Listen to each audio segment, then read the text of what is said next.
আসসালামু আলাইকুম, কি অবস্থা সবার? আশা করি সবাই অনেক বেশি ভালো আছো। তো আমাদের প্রশ্ন ব্যাংক সলভিং সিরিজে আজকে আমরা দেখব 24-25 সেশনে তোমাদের গুণগত রসায়ন এই চ্যাপ্টার থেকে যে সকল প্রশ্নগুলো আসছে সেই সকল প্রশ্নগুলো একদম আমরা টাইপ ওয়াইজ সিরিয়ালি আগাবো। অর্থাৎ প্রথম টাইপে যে সকল প্রশ্নগুলো আছে সেগুলো এক হাতে সলভ করে দ্বিতীয় টাইপগুলো এভাবে আগাবো।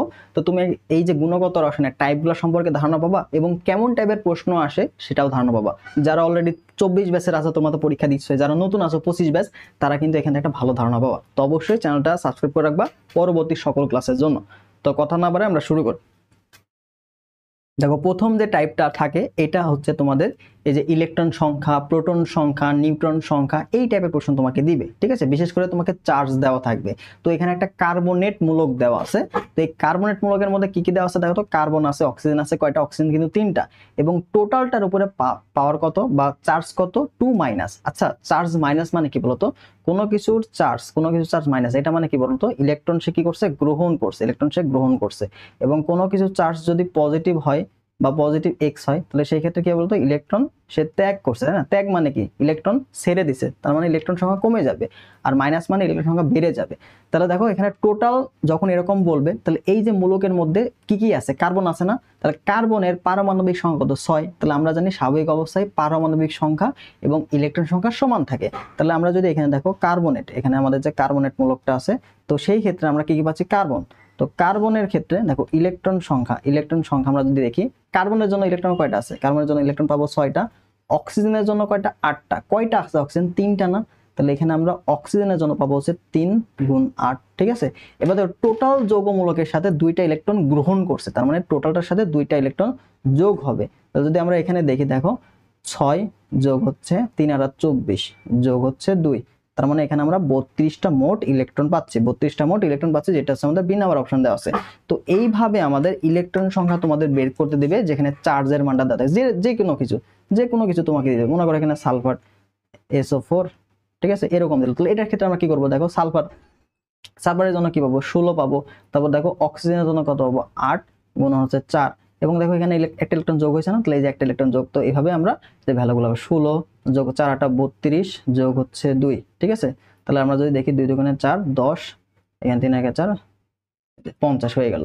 তো এই যে এইভাবে ইলেকট্রন সংখ্যা তোমাকে গণনা করতে দিবে। তো এই টাইপগুলা প্রায় ঘুরে ফিরে আসে। তো কনসেপ্ট জানা থাকলে তুমি সলভ করে আসতে পারবা।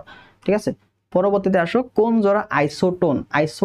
আইসোটোন মানে কি বলতো? আইসোটোন মানে হচ্ছে নিউট্রন সংখ্যা সমান। নিউট্রন সমান। ঠিক আছে, নিউট্রন সংখ্যা সমান। তাহলে আমরা এখান থেকে জানি কি বলতো? আইসোটোপের ক্ষেত্রে প্রোটন সংখ্যা সমান থাকে, আইসোবারের ক্ষেত্রে ভর সংখ্যা সমান থাকে, তাই না? তাহলে এখানে আইসোটোন বলছে, তাহলে কি হবে? নিউট্রন সংখ্যা সমান। নিউট্রন মানে কি?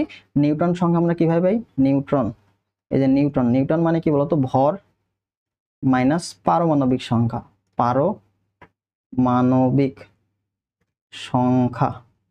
ঠিক আছে, তাহলে আমরা যদি একটা পরমাণু এ ধরি, এটা যদি মনে করো একটা পরমাণু এ, ঠিক আছে, এটা একটা পরমাণু এ। আচ্ছা, এখানে না ধরে আমরা এক্স ধরলাম, মনে করো এটা এক্স একটা পরমাণু। নিচে কি থাকবে? উপরে থাকবে মনে করো এটা ভর সংখ্যা এ, আর নিচে জেড, এটা হচ্ছে তার পারমাণবিক সংখ্যা।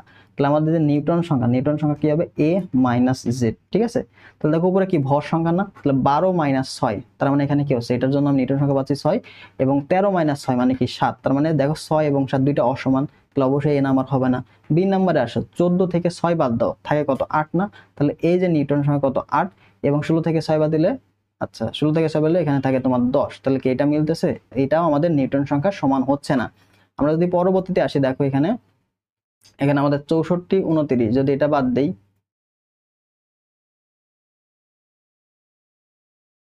এটা তো হবে না, কার্বন কার্বন দেওয়া আছে। পরবর্তী দেখো এটাতে যদি আমরা আসি আইসোটোন, ও 64 থেকে 29 যদি বাদ দাও, আচ্ছা এখানে তোমার পরমাণুগুলো লিখতেই তো ভুল করছে। 64 থেকে, এখানে টাইপিং একটু ভুল আছে, যেহেতু এটাও কার্বন, সবগুলাই কার্বন দিয়ে করছে। দেখো 64 থেকে 29, এটা 64 থেকে 30, এটা তো অবশ্যই এক হবে না। তারপরে যদি আমরা 14 6, এখানে 7 6, আচ্ছা এখানে সম্ভবত এটা তোমার টাইপিং মিস্টেক করছে, এই প্রশ্নটা টাইপিং মিস্টেক করছে। এখানে তোমার হচ্ছে এরকম হবে না, এখানে 14 আর 7 থাকবে, এখানে তোমার নাইট্রোজেন হবে। হ্যাঁ, এখানে নাইট্রোজেন হবে, আর এখানে তোমার হচ্ছে 15 হবে। আচ্ছা এখানে নাইট্রোজেনের 16, নাইট্রোজেন 7 7 14, এখানে 15 দেওয়া আছে। টাইপিং কিছু একটা ভুল হবে সম্ভবত। এখানে 15 দেওয়া থাকবে, নাইট্রোজেনের একটা আইসোটোপ। আচ্ছা, তো এখানে যদি দেখে দেখো 14 থেকে 6 এটা বাদলে কত থাকে, এখানে 8 থাকে, এবং এই যে 15 থেকে 7 বাদলে কত থাকে, 8 থাকে। তার মানে এখানে আমাদের অ্যান্সারটা হবে হচ্ছে কার্বন, এখানে তোমার 14, এবং এখানে থাকবে নাইট্রোজেন 7, এখানে থাকবে হচ্ছে 15। এটা আছে নাইট্রোজেন একটা আইসোটোপ, ঠিক আছে। তাহলে এইখানে দেখো নিউট্রন সংখ্যা, এখানে নিউট্রন সংখ্যা কত, 8, এবং এখানেও নিউট্রন সংখ্যা 8। তার মানে আমাদের এই যে ডি নাম্বারটা রাইট অ্যান্সার হবে। আমাদের এখানে টাইপিং একটু এরর আছে, ঠিক আছে, টাইপিং এরর আছে, টাইপিং কিছু মিস্টেক আছে। কনসেপ্টটা তো আমরা বুঝলাম, তাই না? নিউটন সংখ্যা কিভাবে বের করব, ভর সংখ্যা মাইনাস পারমাণবিক সংখ্যা। যদি নিউটন সংখ্যা সমান হয় তাহলে সেটা হবে আইসোটন, প্রোটন সংখ্যা সমান হলে আইসোটোপ, ভর সংখ্যা সমান হলে আইসোবার, এবং ইলেকট্রন সংখ্যা সমান হলে সেটা হবে আইসো ইলেকট্রনিক।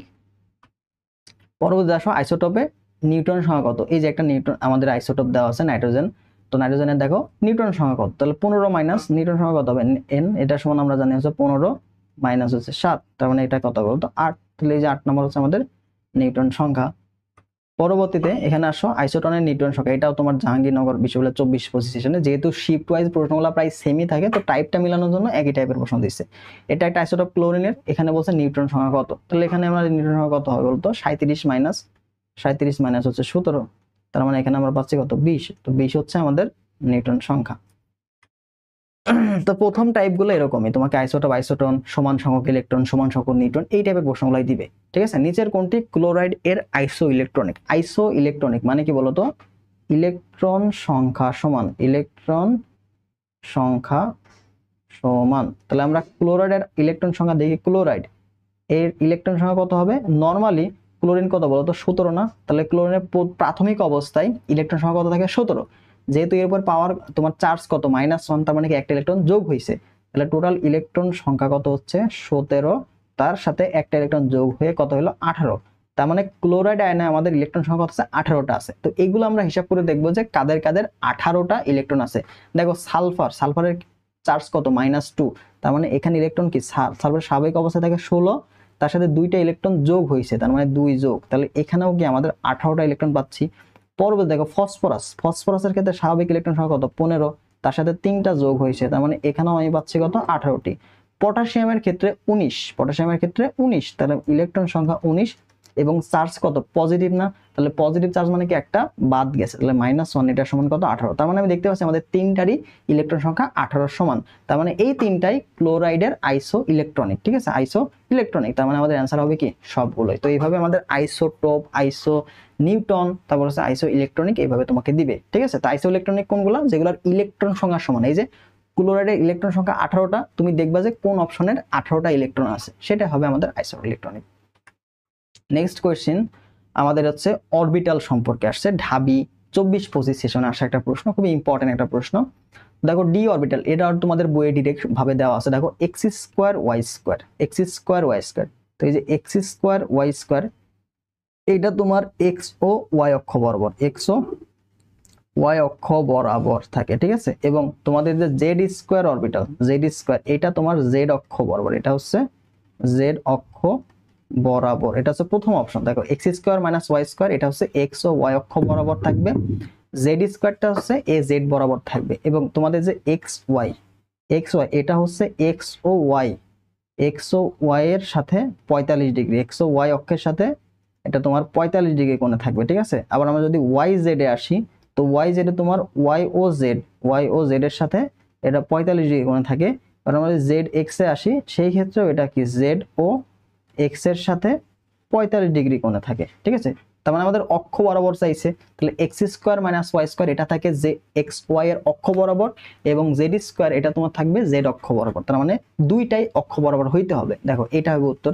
এখানে দেখো জেড স্কোয়ার অক্ষ বরাবর, কিন্তু এক্স ওয়াই অক্ষ বরাবর না, তাহলে এটা হবে না। তারপর দেখো এখানে সি নাম্বারটা ওয়াই জেড হচ্ছে অক্ষ বরাবর, কিন্তু ওয়াই জেড এর 45 ডিগ্রি কোণে আছে, এখানে X square minus Y square এটা হচ্ছে অক্ষ বরাবর, একটা অক্ষ বরাবর একটা অক্ষ বরাবর না, এটা হবে না।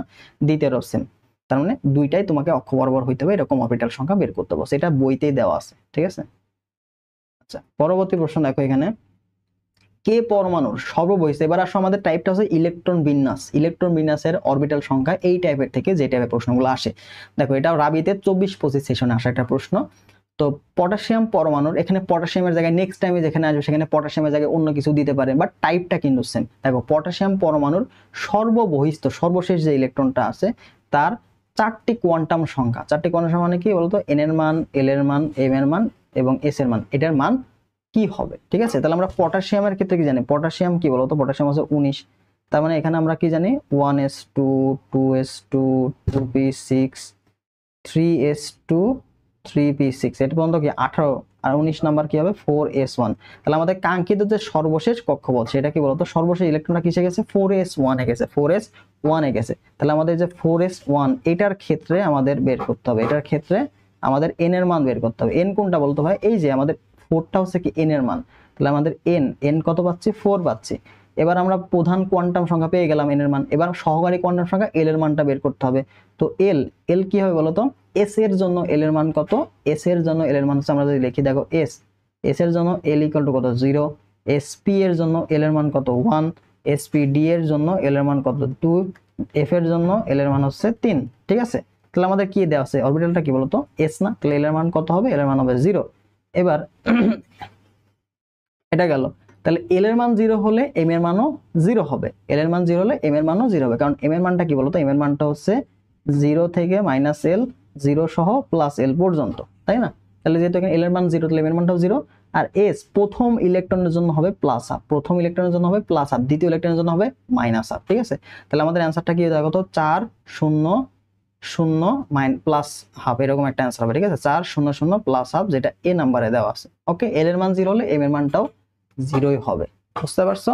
তো এইভাবে আমাদের কোয়ান্টাম সংখ্যার সেট তোমাকে দিবে। এখানে পটাশিয়াম না দিয়ে ক্যালসিয়াম বলতে পারতো, ক্যালসিয়াম বললে কি হইতো? এখানে 4s2 হইতো, সবগুলা সেম থাকতো, জাস্ট s এর জায়গায় হইতো -1/2, বা তোমাকে 20তম ইলেকট্রন বা সর্ববহিস্থ যেটা বলছে সেটার জন্য কি প্রথমটা প্লাস দ্বিতীয়টা মাইনাস হবে, ঠিক আছে?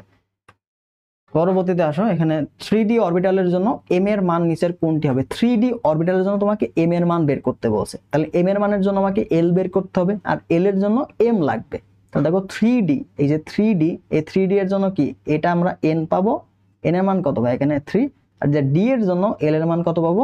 spd, তার মানে 2 পেয়ে গেলাম। তাহলে l এর মান যদি 2 হয় তাহলে m এর মানটা কি হবে? m এর মানটা হবে হচ্ছে তোমার কি বলতো? -l থেকে 0 সহ +l পর্যন্ত। তাহলে আমরা লিখি মাইনাস, একদম -2 -1, 0, তারপর 1 2। তো এই যে এটাই হচ্ছে, এটা কিন্তু +1 +2, এইটাই হচ্ছে আমাদের m এর মান। তাহলে দেখো কই দেওয়া আছে? -1 -1 -2 -1 +0 +1 +2, যেটা আমাদের সি নাম্বার। তো এইভাবে আমাদের কোয়ান্টাম সংখ্যার সেটগুলো থেকে প্রশ্ন দিবে।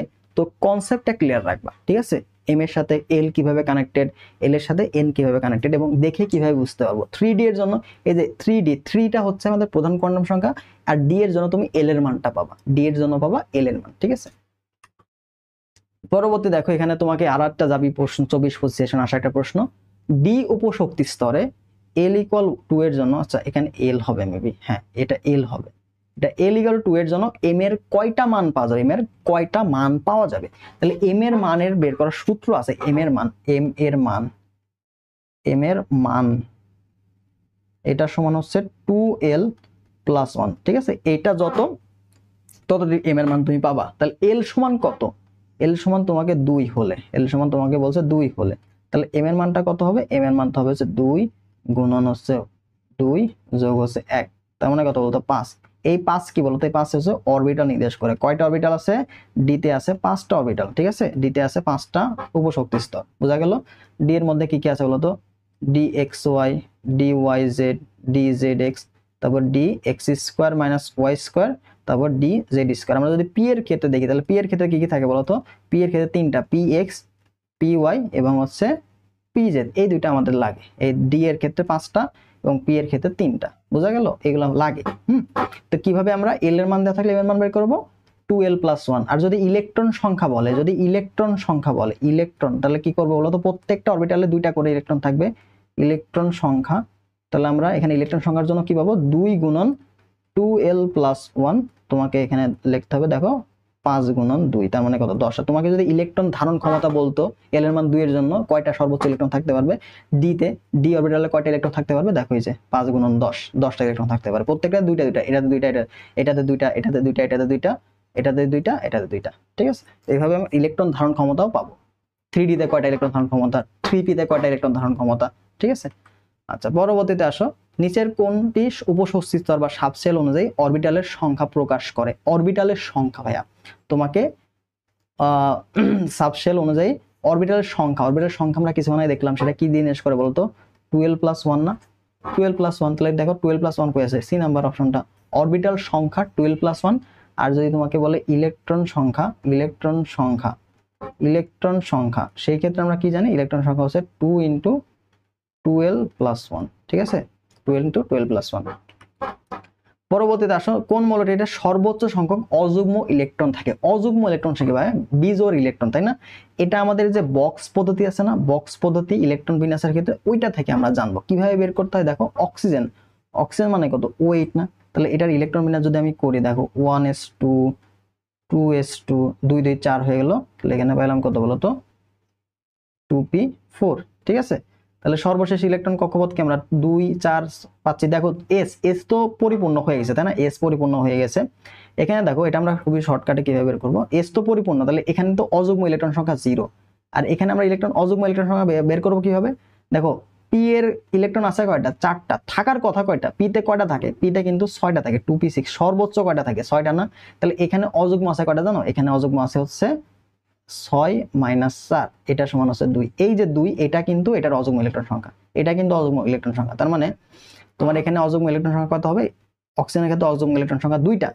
নাইট্রোজেনের ক্ষেত্রে যদি আমরা দেখি, নাইট্রোজেন কত? 7 না? নাইট্রোজেন হচ্ছে 7। তাহলে এখান থেকে তুমি পাচ্ছ, আচ্ছা এগুলো আমরা সাইডে নিয়ে আসি, এখানে তো আটবে না। তো নাইট্রোজেনের ক্ষেত্রে দেখো, নাইট্রোজেনের ক্ষেত্রে 1s2 2s2 2p3। তাহলে আমাদের দেওয়া আছে কত? পি, এস তো পরিপূর্ণ। তাহলে আমরা অযুগ্ম কখন পাবো? যখন অরবিটালটা অপূর্ণ থাকবে, অযুগ্ম বিজোড় অবস্থায় আছে। তাহলে দেখো এখানে 3 আছে না? তাহলে সর্বোচ্চ কত? পিতে 6 না? তাহলে এখানে অযুগ্ম ইলেকট্রন হবে হচ্ছে 6 - 3, এটা সমান কত হচ্ছে? 3। তাহলে নাইট্রোজেনের ক্ষেত্রে কয়টা আছে? নাইট্রোজেনের ক্ষেত্রে 3টা। ক্রোমিয়াম কত? ক্রোমিয়াম হচ্ছে 24, ক্রোমিয়াম 24, নাইট্রোজেন 7। তাহলে ক্রোমিয়াম এই যে 24 পাইলাম। তাহলে এটা সমান আমরা কি জানি? আর্গন পর্যন্ত যাব, আর্গন পর্যন্ত হচ্ছে 18 পাবা তুমি, আর্গন 18। তারপর হচ্ছে 4s2 20, 4s2, তারপর 3d তে কত আসবে? 4 আসবে, তাই না? 3 এর পর এখানে একটু ঝামেলা আছে। ক্রোমিয়ামের কথা বলছে, ক্রোমিয়াম। তো ক্রোমিয়ামটা ব্যতিক্রম নিয়মটা কি? আমাদের অর্ধপূর্ণ অরবিটাল বা সম্পূর্ণ অরবিটালের শক্তি বেশি যদি এটা আংশিক অপূর্ণ থাকে। দেখো আংশিক 4 আছে, আংশিক। তাহলে আমরা কি করব? এটাকে অর্ধপূর্ণ করতে চাই, তাহলে d5 করতে হবে। তার মানে এখানে 4s1 আনলে এখানে একটা ইলেকট্রন আমরা ডিতে নিয়ে যাব আমাদের শক্তির নীতি অনুযায়ী, ঠিক আছে। তাহলে এটা কিন্তু আউটবাউ নীতির ব্যতিক্রম। তাহলে এখান থেকে তুমি যদি ইলেকট্রন সাজাও, তাহলে শক্তির ক্রম অনুযায়ী আমরা কি স্থিতিশীলতা অনুযায়ী সেটা আমরা কি করব? 4s1 করে দিব, আর এখানে কি 3d5 করে দিব। এবার অযুগ্ম বের করো। তো দেখো 4s, এখানে অযুগ্ম কয়টা আছে? এখানে অযুগ্ম আছে একটা, যেহেতু অর্ধপূর্ণ আছে। d5, d তে সর্বোচ্চ কয়টা থাকতে পারে? 10টা না? তাহলে এখানে কয়টা হবে? 10 - 5। তার মানে এখানে তুমি পাচ্ছ 5টা অযুগ্ম ইলেকট্রন। তাহলে টোটাল মোট অযুগ্ম কয়টা হচ্ছে? মোট অযুগ্ম দেখো এখানে আছে একটা, আর এখানে আছে 5টা, তার মানে 6টা। এই 6টা, তাহলে ক্রোমিয়ামের ক্ষেত্রে 6টা। এই ক্রোমিয়ামের কিন্তু সর্বোচ্চ, ক্রোমিয়ামেরই সর্বোচ্চ। কপার 29, এটা এত বেশি নাই। তো আমরা যদি তাও দেখাই কপার 29 ধরে, তাহলে তোমার এখানে পাবা হচ্ছে, দেখো কপারের ক্ষেত্রে আমি যদি দেখি, কপার এই যে তোমার হচ্ছে আর্গন পর্যন্ত পাইলাম, তারপর হচ্ছে 4s2, এটা কত? 20 হলো না? তাহলে এখানে দেখো কত পেলাম? 3d9, এটা 3d9 হয়ে যায়। তাহলে 9 কি করা যাবে? 9 না রেখে আমরা কি করব? এটাকে পূর্ণ করে দাও। তাহলে পূর্ণ করে দিলে কি হবে? এটা তোমার হয়ে যাবে 4s2 থেকে একটা ইলেকট্রন জাম্প করে d তে চলে আসবে শক্তির সংরক্ষণ বা স্থিতিশীলতার নিয়ম অনুযায়ী, ঠিক আছে। এখানে যাবে 1 এবং এখানে যাবে 10। তো এখানে দেখো একটা অযুগ্ম ইলেকট্রন আছে এবং 3d10 পূর্ণ অবস্থায় না, তাহলে 10 - 10 মানে আলটিমেটলি 0। তাহলে 1 + 0, একটা অযুগ্ম ইলেকট্রন আছে। তো এইভাবে আমরা খুব সহজে অযুগ্ম ইলেকট্রন বের করতে পারবো। একটা অরবিটাল যদি অপূর্ণ অবস্থায় থাকে, তাহলে তার সর্বোচ্চ ধারণ ক্ষমতা থেকে ইলেকট্রন সংখ্যা বাদ দিলে তুমি অযুগ্ম ইলেকট্রন সংখ্যা পেয়ে যাবা, ঠিক আছে। পরবর্তীতে আসো, কোন পরমাণুর 22তম ইলেকট্রনের জন্য কোয়ান্টাম সংখ্যার সেট কত হবে? 22তমের জন্য ইলেকট্রন বিন্যাসটা কেমন হয়? 22তম ইলেকট্রনের জন্য আমরা এখানে পাবো আর্গন মানে হচ্ছে 18 পর্যন্ত যাবে। তারপর দেখো 4s2, এটা 20 হয়ে গেল। তারপরে কি যাবে বলতো? 3d2, এই যে 3d2। তাহলে 3d2 কি হবে? 3d2 হবে না, হবে কি বলতো? এই 2 এর জায়গায় কি 3 চলে আসবে না, কারণ আমরা জানি কি, আচ্ছা যেহেতু ডি আছে, ডি ঠিক আছে এটাই থাকবে। তাহলে আমাদের চতুর্থ 22তম মানে কি সর্বশেষ ইলেকট্রনটা কিন্তু 4s2 তেই গেছে, সর্বশেষ ইলেকট্রনটা 4s2 তেই গেছে, 3d তে যায় না। এটা সাজানোর জন্য আমরা লিখছি, বাট আমাদের সর্বশেষ কক্ষপথ বা 22তম যে ইলেকট্রন সেটা কি আছে বলতো, 4s2, সেটা কিন্তু 4s2। এখন হচ্ছে 22তম ইলেকট্রনের জন্য কোয়ান্টাম সংখ্যার সেট কত হবে। তাহলে এখানে আমরা যদি দেখি, এখানে আছে সর্বশেষ কক্ষপথ যেটা আমাদের আছে 4s2, এটার জন্য আমাদের বের করতে হবে। ওকে, তাহলে দেখো এখানে আমাদের 4s2, এটার জন্য আমরা বের করি। তাহলে n এর মানটা কত আছে, n এর মানটা তুমি পাচ্ছ 4, আর l এর মানটা s এর জন্য কত 0 হবে। তাহলে m এর মানটা কত হবে, m এর মানটাও 0 হবে। আর s 22তম যেহেতু বলছে, প্রথমটার জন্য প্লাস, দ্বিতীয়টার জন্য মাইনাস, তাহলে এখানে হবে -1/2। তাহলে দেখো এটা কত, 4 0 0 -1/2 কোথায় আছে, 4 4 0 0, এখানে -1/2 হবে। 4 এর মান 2, বি নাম্বারটা রাইট আনসার। ঠিক আছে, তো এইভাবে আমাদের কোয়ান্টাম সংখ্যার সেটটা বের করতে হবে।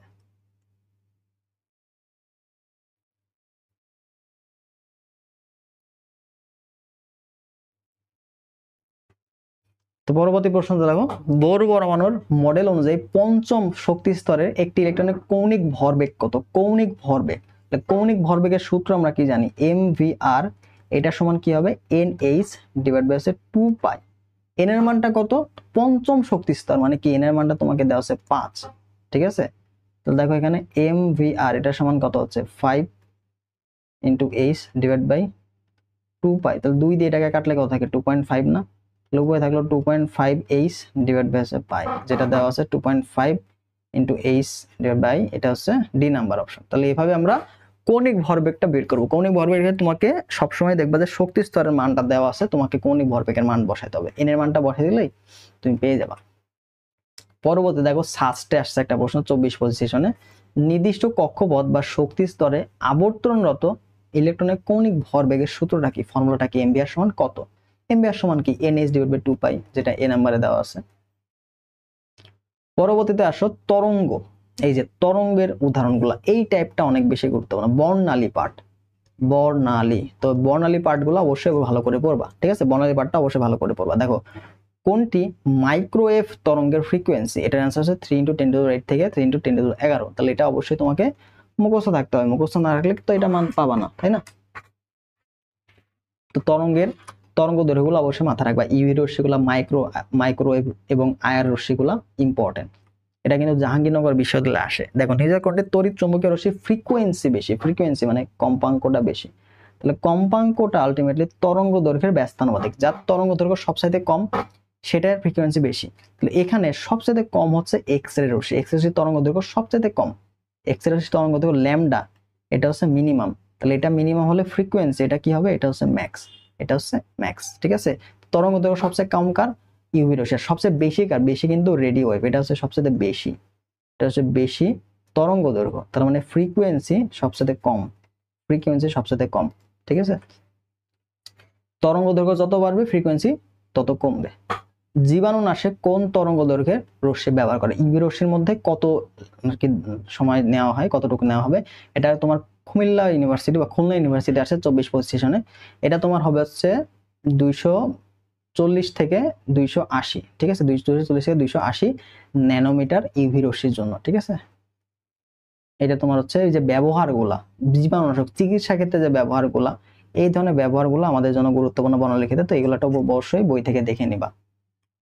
পরবর্তীতে আসো, চিকিৎসা ক্ষেত্রে লাইট থেরাপির জন্য কত তরঙ্গ দৈর্ঘ্য ব্যবহার করে। লাইট থেরাপি, চিকিৎসার জন্য লাইট থেরাপি, তো চিকিৎসা ক্ষেত্রে যে ব্যবহারগুলো আছে সেগুলো মাস্ট ইম্পর্টেন্ট। এটা দেখো এগ্রিতে আসছে 22 21 20 24 পজিশনে, এবং এগ্রির জন্য এই টপিকটা অনেক বেশি গুরুত্বপূর্ণ, বিশেষ করে চিকিৎসা ক্ষেত্রে কোনগুলো ব্যবহার করা হয়। ওকে, তাহলে এটা অ্যান্সার হচ্ছে 300 থেকে 320 ন্যানোমিটার, 300 থেকে 320 ন্যানোমিটার তরঙ্গ দৈর্ঘ্য, এটা লাইট থেরাপির জন্য ব্যবহার করা হয়। দেখো ভি নাম্বার, সরি 19 নাম্বার, তোমাকে ভি এটা দেওয়া আছে আর এইচ, ভিটা কি, ভিটা কিন্তু তরঙ্গ সংখ্যা, এটা আলটিমেটলি মিউ হবে, এটা হচ্ছে মিউ, এই মিউ সমান সমান 1/λ। ঠিক আছে, 1/λ।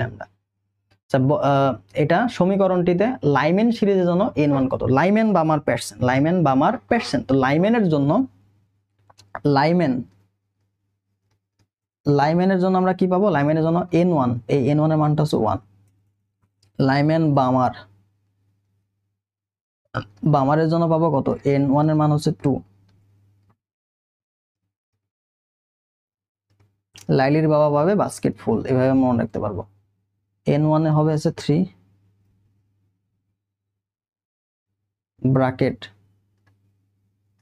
ব্র্যাকেটের জন্য N1 এর মান হচ্ছে 4, ফুন্ড, এটার জন্য N1 এর মান হচ্ছে 5।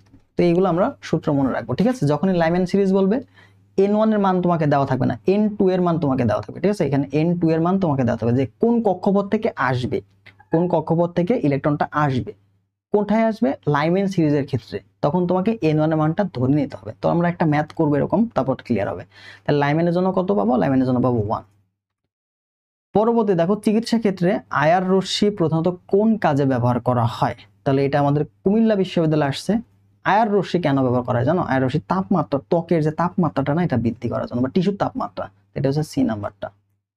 পরবর্তীতে আসো আমাদের বামার সিরিজে N2 তোমাকে দেওয়া আছে, N2 দেওয়া আছে, তরঙ্গ দৈর্ঘ্য বের করো। তরঙ্গ দৈর্ঘ্য মানে কি? ল্যামডার মানটা বের করো, এই যে, ঠিক আছে? তাহলে আমরা 1/λ, এটা তরঙ্গ সংখ্যা, এটার সমান আমরা জানি RH into 1/N1 square minus 1/N2 square. তাহলে এই যে বিভিন্ন সিরিজের জন্য N1 এর মানটা ফিক্সড। এখানে কি বামার বলছে না? তাহলে বামারের জন্য N1 এর মানটা, লাইম্যান বামার 2, আর N2 এর মানটা তোমাকে 3 দেওয়া আছে। তো দেখো এখানে ভ্যালুটা বসায় দাও, RH এটার সমান হচ্ছে 1/N1 এর মান কত? 2 না? তো 2 এর উপর স্কোয়ার। N2 এর মান কত? 3 না? তাহলে 3 এর উপর স্কোয়ার। তাহলে এখান থেকে তুমি পাচ্ছ দেখো 4 আর 9 36, উপরে চলে গেলে হচ্ছে RH, নিচে থাকলো 4 নং 36, দেখো 36, এখানে থাকলো 9 মাইনাস হচ্ছে 4, তার মানে তুমি পাচ্ছ হচ্ছে 5 RH ডিভাইড বাই হচ্ছে 36। এটা কার মান? এটা হচ্ছে তরঙ্গ সংখ্যা 1/λ। তোমাকে বের করতে হবে ল্যামডার মান কত, তরঙ্গ দৈর্ঘ্য কত, এটা তোমাকে বের করতে হবে। তাহলে তুমি অতএব এখানে ল্যামডার ভ্যালু পাবা না, উল্টায় দাও। তাহলে তুমি পাবো কত? উপরে 36, নিচে হচ্ছে 5 ইন্টু RH, ঠিক আছে? তো RH এর মানটা আমার লাগবে। তাহলে দেখো উপরে থাকলো 36, নিচে থাকলো দেখো 5 ইন্টু 106978 এরকম আর কি সেন্টিমিটার। তো দেখো 5 দিয়ে তুমি যদি এই যে এটাকে তুমি কি লিখতে পারো বলো তো? যদি আমরা ক্যালকুলেশন সুবিধা লিখি, তাহলে উপরে দেখো 36, নিচে তুমি 5 ইন্টু 10 ইন্টু 10 টু দি পাওয়ার, বা এখানে 1 লিখতে পারো। দেখো 1 ইন্টু 1 লাগতাম, দশমিকটা এখানে নিয়ে আসলাম, তাহলে 1 ইন্টু 10 টু দি পাওয়ার 5 কিন্তু আমি লিখতে পারি, ঠিক আছে?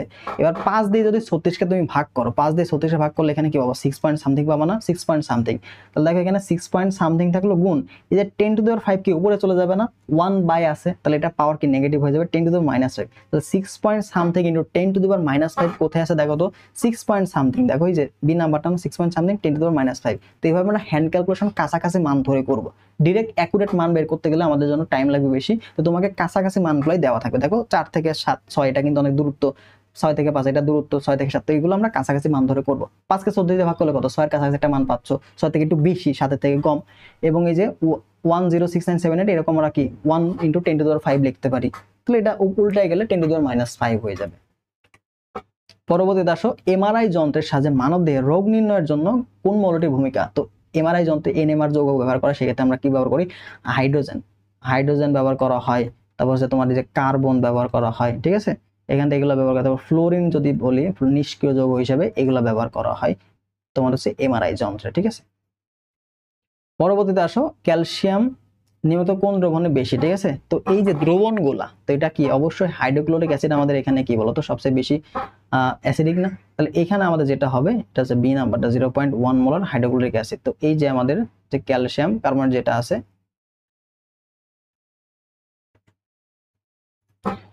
আমাদের দ্রবণীয়তার উদাহরণগুলো কিন্তু গুরুত্বপূর্ণ। দ্রাব্যতার ম্যাথগুলো দেখো, এখানে আমরা বলছে 65°C তাপমাত্রায় 12.5 গ্রাম সোডিয়াম ক্লোরাইড পানিতে দ্রবীভূত, এখানে দ্রাবকটা কি?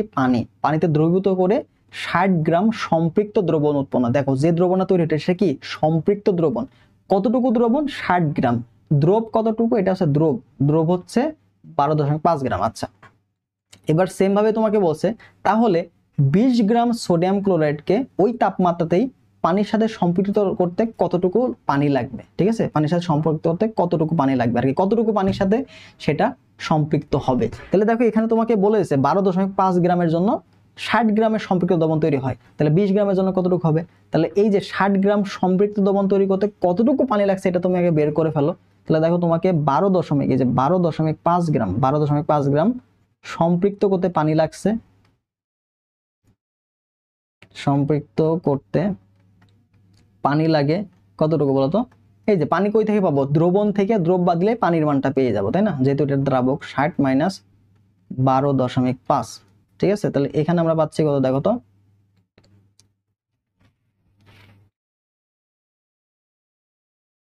47.5,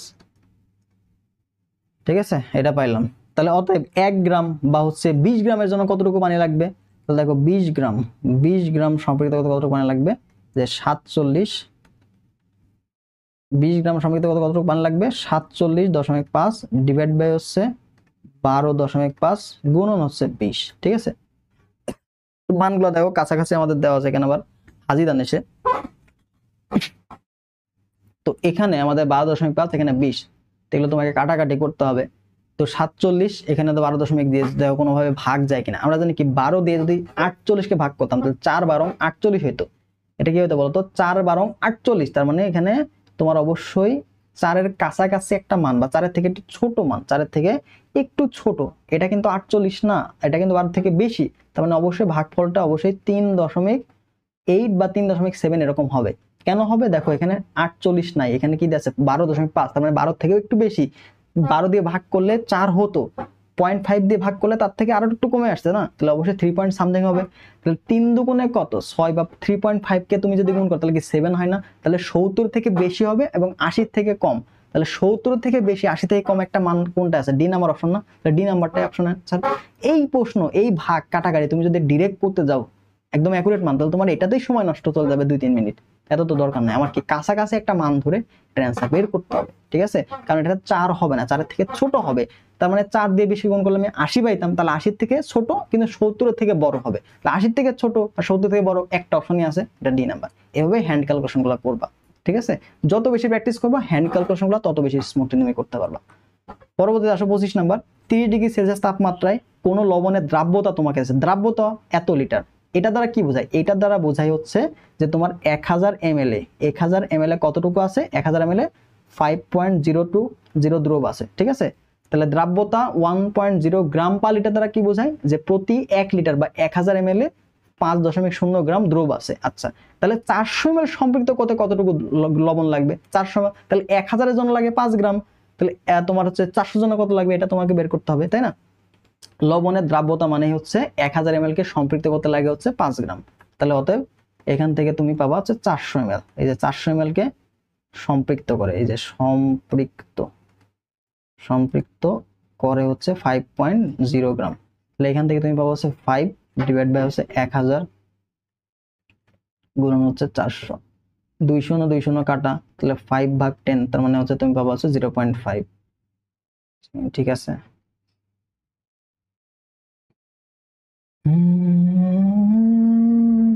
0.5 হবে, 0.5 গ্রাম, ঠিক আছে? এখানে অপশনে 0. এখানে পয়েন্ট হবে, এগুলো সব পয়েন্ট হবে। তাহলে অ্যান্সারটা কত হলো? 0.5 গ্রাম লবণ লাগবে, বুঝতে পারছো? তাহলে 1 লিটারকে সম্পৃক্ত করতে লাগছে 5 গ্রাম, তাহলে অবশ্যই 400 ml কে করতে কত লাগবে? এখানে 5 গ্রাম, 0.5 গ্রাম লাগতেছে। আচ্ছা সরি, এখানে একটু ভুল হয়ে গেছে, একটু ঠিক করতে হবে। সরি, আমি তো গুণই করি না এখানে, দাঁড়াও, এখানে গুণ করতে হবে। ওয়েট, আমাদের ক্যালকুলেশন একটু ভুল গেছে। দেখো এখানে তোমার এখানে পাইলা কত? এখানে পাইলা 0.5। আচ্ছা, এখানে আর একটু কাটাকাটি করা যাবে। 4 5 কত? 20 না? 20/10, তার মানে কত? 2 গ্রাম। তাহলে অ্যান্সার হবে হচ্ছে 2 গ্রাম, ঠিক আছে? আমি পাশেরটা একটু গুণ করি না, অনেকে কিন্তু এটা ভুল করে চলে আসবে আমার মতো, ঠিক আছে? এটা একটু ক্যালকুলেশনে খেয়াল রাখবা কোথায় কি আছে, ওকে? পরবর্তীতে আসো, এখানে বলছে আমাদের দ্রাব্যতা গুণফল থেকে আমরা চলে আসবো এখন দ্রাব্যতা গুণফল। তো দ্রাব্যতা গুণফল তোমাকে দ্রাব্যতা গুণফলটা কেমনে বের করে? দেখো এ বি একটা যৌগ, এখানে মনে করো এখানে দেওয়া আছে হচ্ছে এক্স, একটা বি একটা যৌগ, বি একটা মৌল আর কি, দুইটা মিলে যৌগ গঠন করছে এক্স বি ওয়াই। তাহলে এইটাকে তুমি যদি দ্রবীভূত করো, দ্রবীভূত করলে তোমার কি হবে দেখো তো? এই যে এক্স মানে কি, কতটা এ আছে, তাহলে এক্স চলে আসবে সামনে, তার সাথে হবে এ। এটা কি হবে? এই যে ওয়াই আসে না, এই ওয়াই এর প্লাস চার্জ, ঠিক আছে, এখানে প্লাস। এবার দেখো বি কয়টা আছে, বি ওয়াই সংখ্যক আছে না, তাহলে ওয়াই, এই যে বি আসবে এখানে। এবার বি এর পাওয়ার কত চলে আসবে, নেগেটিভ চার্জ যুক্ত কত, এই যে এর সাথে যা সহগ আছে সেটা -6, এভাবে ভেঙে যাবে, এভাবে ভেঙে যাবে। তাহলে দেখো এখানে আমাদের ম্যাগনেসিয়াম হাইড্রোক্সাইড আছে, তাহলে এটাকে যদি আমরা ভাঙাই, তাহলে ম্যাগনেসিয়াম হাইড্রোক্সাইড। আচ্ছা, এখানে দ্রাব্যতা গুণফলটা আমি একটু ক্লিয়ার করে দিই। এই যে টোটালটা দ্রাব্যতা গুণফল হচ্ছে এক্স, এস, এটার দ্রাব্যতা গুণফল এস। তাহলে দেখো এই যে এটার দ্রাব্যতা গুণফল কত হবে, এর সামনে কি আছে, এক্স আছে না, তাহলে এক্স, আর এটার জন্য এই যে এস হবে, প্লাস সামনে কি আছে, ওয়াই আছে না, তাহলে ওয়াই ইন্টু এটার জন্য এস হবে, ঠিক আছে। তাহলে এখানে আমরা দ্রাব্যতাটা পেয়ে যাচ্ছি। এবার এই যে পাওয়ার দেখছো না, পাওয়ার, যখন তুমি দ্রাব্যতা গুণফলটা বের করবা, যখন দ্রাব্যতা গুণফল বের করবা, গুণফল, এটা কিন্তু আমাদের দ্রাব্যতা ঘনমাত্রা পাইলাম, দ্রাব্যতা গুণফল যখন বের করবা কে এস পি, তখন আমরা পাবো এইটা, তাহলে এই যে এক্স এস, ঠিক আছে, এইটা এর পাওয়ার হবে হচ্ছে এই যে সাথে যেটা আছে, পাওয়ার হবে কি, সাথে যেটা আছে সেটা হবে হচ্ছে পাওয়ার, ঠিক আছে, বা আমার উপর যেটা আছে এটা দিয়ে পাওয়ার দিয়ে আমরা এটা হিসাব করে ফেলবো। তাহলে দেখো এটার পাওয়ার কত হচ্ছে, এক্স প্লাস ওয়াই এস, এটা পাওয়ার কত হবে, এস এর সাথে যেটা আছে ওইটা হবে পাওয়ার, সবটাই পাওয়ার হয়ে যাবে গুণের ক্ষেত্রে, তারপর এটা ক্যালকুলেশন করে মান বের করবা। সেম ভাবে আমরা যদি ম্যাগনেসিয়াম হাইড্রোক্সাইডের ক্ষেত্রে দেখি, দেখো ম্যাগনেসিয়াম হাইড্রোক্সাইড এটা কি 2 আছে না, তাহলে এটাকে যদি ভাঙাই দেয়, বিয়োজিত করি, তাহলে দেখো এখানে 2 আছে না, ম্যাগনেসিয়াম কটা, একটাই কিন্তু, তাহলে 2টা কি হবে, এখানে পজিটিভ চার্জ, প্লাস এখানে ম্যাগনেসিয়াম 1 আছে, তো হাইড্রোক্সিল হবে, এই যে হাইড্রোক্সিল 1 চার্জ, বাট হাইড্রোক্সিল কয়টা আছে, 2টা না, তাহলে এই যে 2। তাহলে এইটা যদি আমাদের এস হয়, এটা যদি এস হয়, তাহলে এটা কি হবে, এটাও এস হবে, এটা কি 2s হবে। তাহলে আমাদের হাইড্রোক্সিল আয়নের যে ঘনমাত্রা, হাইড্রোক্সিল আয়নের যে ঘনমাত্রা, এই যে হাইড্রোক্সিল আয়নের যে ঘনমাত্রা, এইটা তোমার হচ্ছে 2s, ঠিক আছে। এবং আমাদের যে ম্যাগনেসিয়ামের যে ঘনমাত্রা, ম্যাগনেসিয়ামের যে ঘনমাত্রা, এটা কত হচ্ছে এস, এটা ঘনমাত্রা বাইর করছি, ওকে। দ্রাব্যতা এস হলো, এগুলো ঘনমাত্রা পাইলাম। এবার তোমাকে বলছে দ্রাব্যতা গুণফল দেওয়া আছে এত, তাহলে হাইড্রোক্সিল আয়নের ঘনমাত্রা, মোলার ঘনমাত্রা কত, ঘনমাত্রা এটা তোমাকে 2s এর মান, প্রথমে s এর মান বের করবা, তারপর 2 দিয়ে গুণ করলে হাইড্রোক্সিল আয়নের ঘনমাত্রাটা আমরা পাবো, ঠিক আছে। তাহলে আমাদের এখানে যদি আমরা কেএসপি এর মান বের করি, তাহলে কি পাচ্ছি বলো তো, কেএসপি এটা সমান কত হবে, এখানে s পাইলাম, s ইনটু 2s, তাহলে এখানে 2s লিখবো, সহগ কত 2 না, তাহলে 2টা হবে কি পাওয়ার হয়ে যাবে, তাহলে তুমি এখান থেকে পাচ্ছ কত, 4s কিউব, 4s কিউব। এই যে দ্রাব্যতা গুণফল, এই গুণফল সমান কত দেওয়া আছে, গুণফল সমান তোমাকে দেওয়া আছে এটা, তাহলে এখান থেকে তুমি এস এর মান ইজিলি বের করতে পারবা। অতএব তোমাকে দেওয়া আছে, দেখো 4s কিউব, এটা সমান দেওয়া হচ্ছে 4 ইন্টু 10⁻⁻12। তাহলে তুমি এখানে এস কিউবের মানটা কত পাচ্ছ, এস কিউবের মান তোমাকে 4 4 কাটা গেল, তার মানে 1 ইন্টু 10⁻12। তাহলে অতএব এস এর মানটা কত ভাই বলো তো, অতএব এস এর মানটা কত, এস এর মানটা হবে কিউবিক হয়ে যাবে না, কিউবিক মানে কি ভাগ হয়ে যাবে, তাহলে এখানে 1/3 ইন্টু হয়ে যাবে, তাহলে তোমার এটা আসলে 1 ইন্টু 10⁻12কে 3 দিয়ে ভাগ করতে হবে, তার মানে এখানে চলে আসবে 4। এটা হচ্ছে আমাদের এস এর মান, বা শুধু এটা হচ্ছে ম্যাগনেসিয়ামের ঘনমাত্রা, এস দেখো শুধু ম্যাগনেসিয়ামের ঘনমাত্রা। তাহলে অতএব হাইড্রোক্সিল আয়নের ঘনমাত্রা কি হবে, হাইড্রোক্সিল আয়নের ঘনমাত্রা হবে 2s না, 2s, তার মানে 2 গুণন এটা, তার মানে 2 ইন্টু 10⁻⁴। তাহলে এটা आंसर কত, 2 ইন্টু 10⁻⁴। তো এইভাবে আমাদের কিন্তু ঘনমাত্রা বের করতে দিবে, দ্রাব্যতা গুণফল থেকে ঘনমাত্রা বের করতে দেয়, ঠিক আছে, দ্রাব্যতা গুণফল থেকে ঘনমাত্রা বের করতে দেয় এইভাবে, ঠিক আছে। তো এই যে সূত্রগুলো মনে রাখবো, দ্রাব্যতা গুণফল দেওয়া থাকবে, এখান থেকে এস এর মানটা বের করতে হবে, যেটা ঘনমাত্রা। পরবর্তীতে আসি আমরা, দেখি এখানে অদক্ষেপের জন্য কোনটা শর্ত, কোন শর্তটি সঠিক। অদক্ষেপের জন্য তোমাকে অবশ্যই আয়নিক যে গুণফলটা আছে, আয়নিক গুণফল, এই আয়নিক গুণফলের মানটা তোমাদের দ্রাব্যতা গুণফল থেকে বড় হইতে হবে, যদি হয় তাহলে সেই ক্ষেত্রে অদক্ষেপ হবে, তাহলে আয়নিক গুণফল বড় হতে হবে কেএসপি থেকে।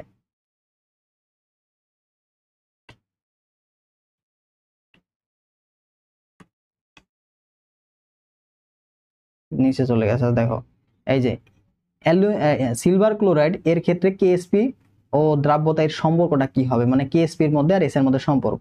তাহলে দেখো এজিসিএল বা অ্যালুমিনিয়াম সিলভার ক্লোরাইডটাকে যদি ভাঙি, তাহলে কি পাচ্ছি, সিলভার আয়ন পাচ্ছি, এটা হচ্ছে ক্লোরাইড আয়ন পাচ্ছি, ঠিক আছে। তাহলে এটা যদি এস হয়, তাহলে দ্রাব্যতা কত হবে, এর দ্রাব্যতা এস হবে, এর ঘনমাত্রা এস হয়ে যাবে, ঠিক আছে, এটা এস হয়ে যাবে। তাহলে কেএসপি এর মানটা কত হবে, কেএসপি এটা সমান কি বলতো, এস ইন্টু এস, তার মানে কি এস স্কয়ার, তাহলে KSP equal to S square, এটা হচ্ছে অ্যান্সার, ঠিক আছে, এস স্কয়ার এটা হচ্ছে অ্যান্সার।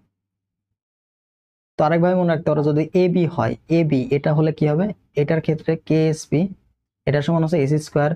যদি এ টু বি এরকম হয়, তাহলেও তোমার কেএসপি এর মানটা কি হবে বলতো, কেএসপি এর মানটা হবে হচ্ছে 4 স্কয়ার 4s কিউব।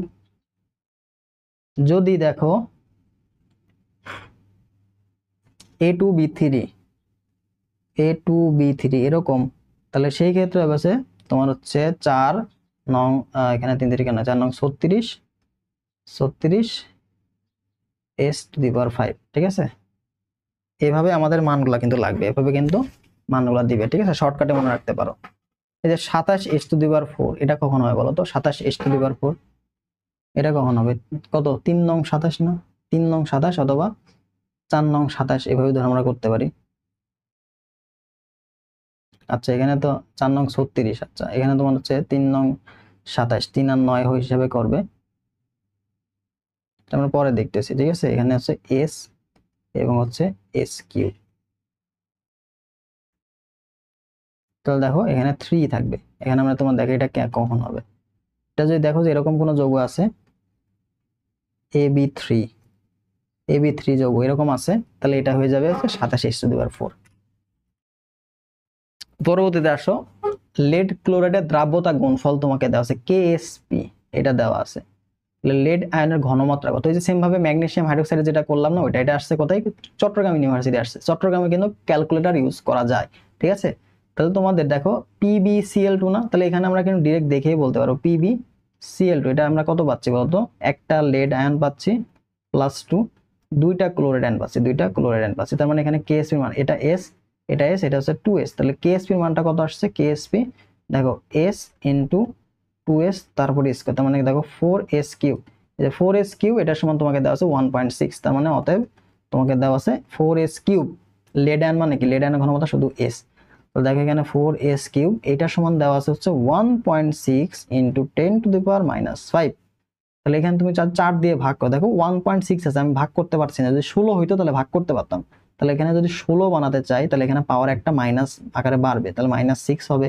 তাহলে এখন তুমি যদি s³ করো, তাহলে কি পাচ্ছ? 4 দিয়ে ভাগ করলে 4 হয়ে যাচ্ছে, তাহলে 4 × 10⁻⁶। এবার তোমাকে কিউব করতে হবে, তাহলে কিউব করা আমাদের জন্য এবার ইজি হবে।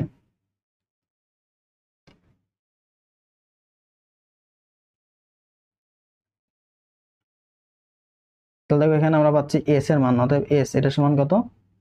কিউবিক 4 × 10⁻⁶। তাহলে এখানে 1 পয়েন্ট সামথিং একটা মান পাবা, তাহলে 1 পয়েন্ট সামথিং 1.6 দেওয়া আছে। আর যে ইনভার্স 6 এটাকে 3 দিয়ে ভাগ করলে কিউবিক আছে, তাহলে 3 দিয়ে ভাগ করলে পাবো হচ্ছে 10⁻⁻²। তাহলে 1.6 10⁻², যেটা হচ্ছে ডি নাম্বার অপশন। তো এটাই হচ্ছে আমাদের লেড আয়ন। যদি ক্লোরাইড বলতো, অতএব লেড আয়নের ঘনমাত্রা, লেড আয়নের যে ঘনমাত্রা এটা কত? এটা হচ্ছে তোমাদের s, যেটা দেওয়া আছে 1.6 × 10⁻²। যদি আমাদের ক্লোরাইড আয়ন বলতো, ক্লোরাইড, তাহলে দেখো ক্লোরাইড কয়টা আছে? 2টা না, তাহলে 2s, এটা সমান হয়তো 2 × 1.6 × 10⁻², দ্যাট মিনস 16 × 32, 3.2 × 10⁻²। এরপর দেখো তোমাকে বলছে 25 ডিগ্রি সেলসিয়াস তাপমাত্রায় ম্যাগনেসিয়াম, এখানে m এর মান একটা দেওয়া আছে, হাইড্রোক্সাইড দেওয়া আছে, তো Ksp এর মান দেওয়া আছে। সম্পৃক্ত দ্রবণের pH কত? pH এর মান কত ভাই? pH মান হচ্ছে লগ হাইড্রোক্সিল আয়নের ঘনমাত্রা, ঠিক আছে। 10 লগ ভিত্তিক এটা বের করলাম, আমরা আলটিমেটলি pH এর মানটা পেয়ে যাব। তাহলে এখানে দেখো হাইড্রোক্সিল আছে, তুমি এখান থেকে কি পাবা? এখান থেকে তুমি পাবো হচ্ছে POH পাবা, এখান থেকে পাবা POH, ঠিক আছে। POH পাবা মাইনাস লগ হাইড্রোক্সিল আয়ন। তো তোমাকে pH বের করতে বলছে। pHটা মানে কি? 14 থেকে আমরা যদি POH বাদ দেই, তাহলে আমরা pH পাবো মাইনাস লগ হাইড্রোক্সিল আয়ন। তাহলে আমাদের প্রথম কাজ হাইড্রোক্সিল আয়ন মানে বের করা। তাহলে এটা যদি দিয়ে যেতে দেখো 2 আছে, তাই মানে এখানে আমরা কি পাবো? এটা হচ্ছে AB2 ফর্মের, AB2। তাহলে AB2 ফর্ম দেওয়া থাকলে আমরা জানি Ksp মানটা কত, অলরেডি আমরা করলাম, সেটা কত? 4s3। তাহলে আমাদের দেওয়া আছে 4s3, এইটার সমান তোমাকে দেওয়া আছে 5 × 10⁻⁻16, ঠিক আছে। 5 × 10⁻⁻16, তাহলে s³ এর মানটা কত? s³ 5 কে 4 দিয়ে ভাগ করলে অবশ্যই 1 পয়েন্ট সামথিং তুমি পাবা, 1 পয়েন্ট সামথিং। এখানে তোমার 5 দিয়ে ভাগ করলে 10 থাকে, তাহলে এটার মধ্যে আবার 2 যায়, তাহলে 1.2 আবার 2, তার মানে 1.25 পাবা অ্যাকচুয়ালি। তারপরে ইনটু 10⁻⁻16, ঠিক আছে, -16। তো এইবার যেহেতু আমাদের 3 দিয়ে ভাগ করতে হবে, তার মানে এখানে আমাদের 16 এটা পাচ্ছি, কিউবিক করতে হবে, ঠিক আছে। তাহলে আমরা চাইলে এখানে 16 কে 3 দিয়ে ভাগ করা ঝামেলা, তাহলে আমরা 15 বানাবো। যদি 15 বানাতে চাই 15 বানাতে পারো, অথবা তুমি এখানে 12 করতে পারো। যদি এখানে 1 পয়েন্ট, আর যদি 12 নাও, তাহলে এখানে হয়ে যাবে কত? এখানে হয়ে যাবে আবার 17 হয়ে যাবে, ঠিক আছে। তো এখান থেকে হিসাব করে কিউবিকের s এর মানটা তুমি বের করবা, এটা যেহেতু ক্যালকুলেটর ইউজ করে করতে হবে, এটা আমাদের সাস্টে আছে, সাস্টে কিন্তু ক্যালকুলেটর ইউজ করা যায়, ঠিক আছে। তো এস এর মানটা বের করবা, এরপরে তুমি এটা কি এস মানে কি হাইড্রোক্সিল আয়ন না, তো তুমি এখানে হাইড্রোক্সিল আয়নের ঘনমাত্রাটা বের করবা কত 2s, ঠিক আছে। এরপর তুমি পিওএইচ বের করবা, পিওএইচ বের করবা equal to minus log hydroxyl আয়নের ঘনমাত্রা, পিওএইচ বের করে ফেললা। এবার পিএইচ এর মান বের করতে বলছে, তার মানে তুমি 14 থেকে পিওএইচ বাদ দিবা, তাহলে তুমি পেয়ে যাবা। এটা যেহেতু তোমাদের সাস্টে আসছে তাহলে অবশ্যই তোমরা ক্যালকুলেটর ইউজ করে করো, আমার কাছে এখন ক্যালকুলেটর নাই, ঠিক আছে। আচ্ছা পরবর্তীতে আসো, সোডিয়াম আয়ন শনাক্তকরণে কোনটা ব্যবহার করা হয়? সোডিয়াম আয়ন শনাক্তকরণে তোমাদের পটাশিয়াম পাইরো অ্যান্টিমনের তৈরি করা হয়, এটা তারপর বিক্রিয়া করে তোমার এরকম সোডিয়াম অ্যান্টিমনের তৈরি হবে H2Sb27, ঠিক আছে, যেটা সাদা বর্ণের আর কি পদক্ষেপ দিবে, সাদা গোলাকার বর্ণের পদক্ষেপ দিবে H2। আচ্ছা হ্যাঁ,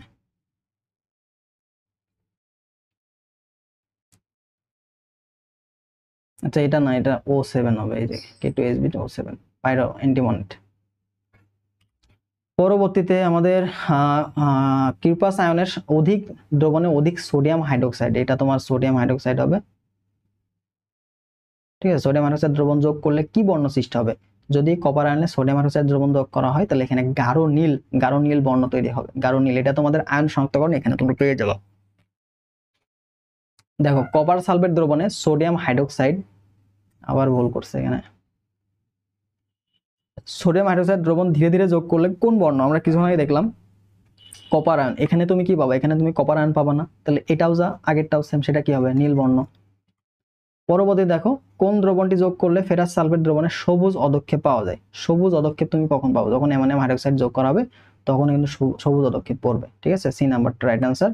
পরবর্তীতে আসো কোনটি শিখাবর্ণ দেয় না? শিখাবর্ণ দেয় না তোমার ম্যাগনেসিয়াম, শিখাবর্ণ দেয় না ম্যাগনেসিয়াম, বাকিগুলো সবগুলো শিখাবর্ণ দেয়, এবং এদের বর্ণগুলো অবশ্যই মনে রাখবা, বর্ণগুলো অবশ্যই মনে রাখবা, ঠিক আছে।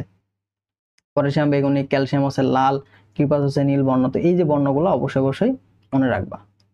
তো নেসলার দ্রবণে কোনটা থাকে না? নেসলার দ্রবণে আমরা যদি দেখি এখানে পটাশিয়াম হাইড্রোক্সাইড থাকে, এটা থাকবে অ্যামোনিয়াম ক্লোরাইড,